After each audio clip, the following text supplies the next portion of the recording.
Alrighty, welcome back, chemistry students. Today we're going to be focusing on how to go from moles of something to mass of something, or mass of something to moles of something. So we're going to take it a step further. We're not just going mole to mole, but we're going to include mass in this. Make sure you have your notes out in front of you because we are going to be following along with your note sheet again and doing some example problems together. So to get started, our first problem reads, in your notes it's a little more explanation. In photosynthesis, plants use energy from the sun to produce glucose. Glucose is C6H12O6, so that's sugar. And oxygen from the reaction of carbon dioxide and water. So that's just explaining this formula behind me, or this formula here on your notes. Okay, so carbon dioxide is reacting with water to produce sugar, or glucose, and oxygen. And these sixes are there because we're balancing our equation. The problem I want us to solve together today is what mass in grams, because we're always going to be measuring mass with grams of glucose, is produced when 3 moles of water react with carbon dioxide. Okay, so if I grab out my little pencil here, when we do these types of problems, we're always going to circle what we're given. And in this situation, we're given 3 moles of water. So we're given 3 moles of water, and we're looking for mass of glucose. So we're looking for mass of glucose. Okay, so let me go ahead and make this bigger behind me. So, let me go ahead and spin this a little bit. So, we're given 3 moles of water. And we're being asked to find what mass is produced of glucose, and glucose is C6H12O6. So we need to come up with our mole ratio. Sorry, I cannot figure this out for the life of me. We need to come up with our mole ratio between water and glucose. And if we look up here, 6 moles of H2O is equivalent to 1 mole of glucose. So this problem is going to be very similar to the ones we did last class, but it's just going to have one more step. So we're starting with our given. We're starting with our 3 moles of water. Remember, we can go directly from moles to grams. However, we have moles of water on top, so I need moles of water on the bottom. Okay, we can't go directly from moles to grams yet because right now we have moles of water and we're looking for the grams of C6H12O6. So we need to first get from moles of water to moles of glucose. And to do that, we can use this formula here. So 6 moles of H2O is equivalent to 1 mole of C6H12O6, and that is, again, our mole ratio. Okay, so in our mole ratio, we're going to go from moles of A to moles of B, and then from moles of B, we can go to grams of B. Okay, I've posted a paper, I don't have it with me, that shows an outline of this in your unit outline, so make sure you take a look at that. It's under your unit materials. It's a very important outline that shows the pathway of succession that you can travel in stoichiometry. So we're at moles of C6H12O6. We have that on top. We know we need moles of C6H12O6 on the bottom.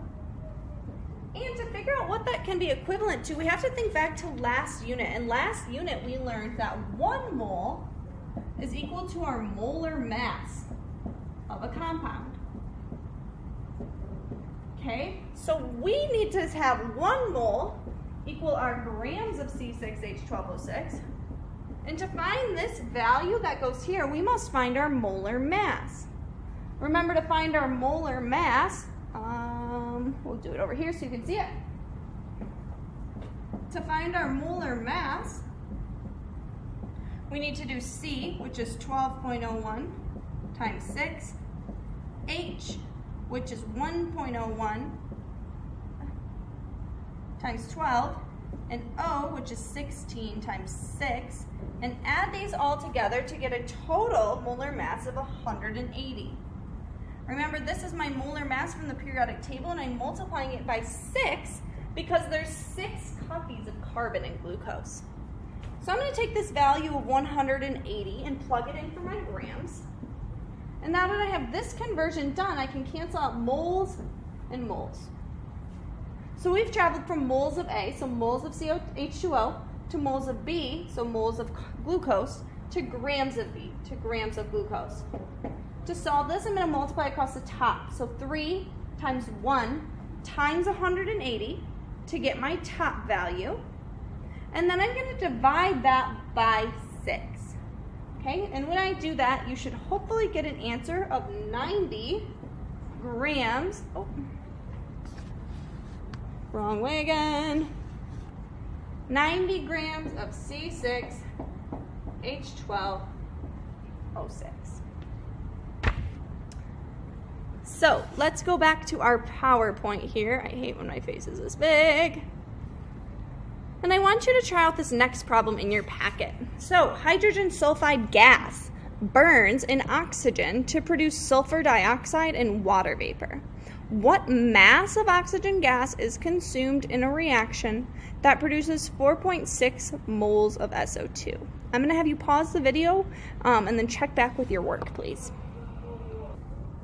Alrighty, so hopefully after you solved that problem, you got an answer of around 220.8 grams. So let's walk through that. We have this formula that's showing us what's happening. In our question, it's telling us we have 4.6 moles of SO2, so that's what we're given, and that's why we're starting with it. And we are looking, we're looking for mass of oxygen. So we're looking for mass of oxygen. And remember, mass means we're looking for grams. We're trying to find our grams of oxygen gas. Okay, so we're starting with our moles of SO2, and since we have moles of SO2 on top, we need moles of SO2 on the bottom so that we can cancel them out. We go from moles of SO2 to moles of O2 using our mole ratio of 3 moles of O2 is equivalent to 2 moles of SO2. Okay, we go from our moles of O2 to our grams of O2, so we can cancel out our moles of O2. We multiply across the top, so 4.6 times 3 times 32 divided by 2 to get 220.8. Do you notice an issue, though, with this final answer? Hopefully you recognize that we were given an answer, or given a value of 4.60 to start, and that value has 3 sig figs. So our final answer can also only have 3 sig figs. So how would you round that final answer to sig figs? Sorry, there's the announcements. I'm just going to keep talking over it. So our final answer should be rounded to 221 grams of oxygen gas. So that would be our final answer. Okay, let's go on to another problem where we're kind of going to do this in reverse. So in this situation, in this next problem, we're no longer going to go from moles to mass. We're going to go from mass to moles, so the other direction. Okay, so let's go ahead and work out this one together. The first step in the industrial manufacture of nitric acid is the catalytic oxidation of ammonia. Does any of that matter to this equation? No, so you can ignore it. All we need to know is that this reaction is run using 824 grams of NH3 and excess oxygen. Remember, when it says excess, for now we can ignore that. We can ignore the oxygen because it doesn't matter in the equation.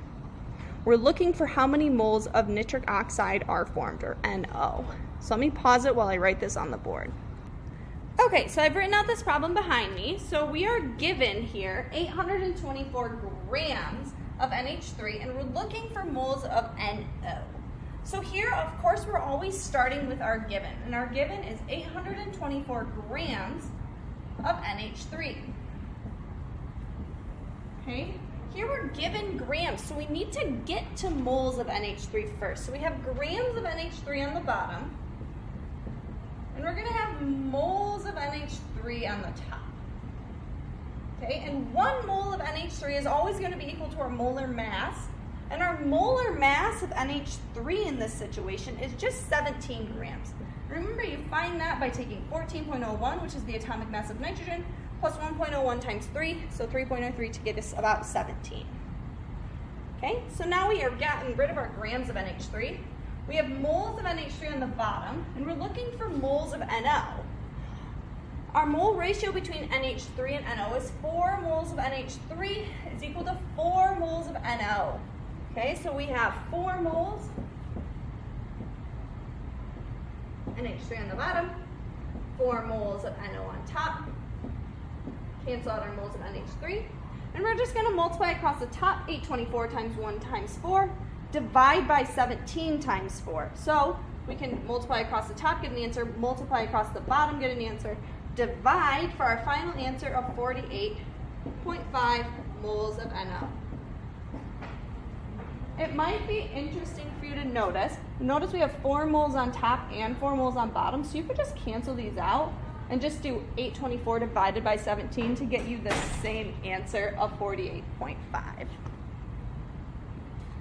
Sorry, a student walked in. So I want to give you one more to try on your own, and here's this last problem I want you to give a shot. I'm going to have you go ahead and give this one a shot on your own. So go ahead and pause the video and try it out.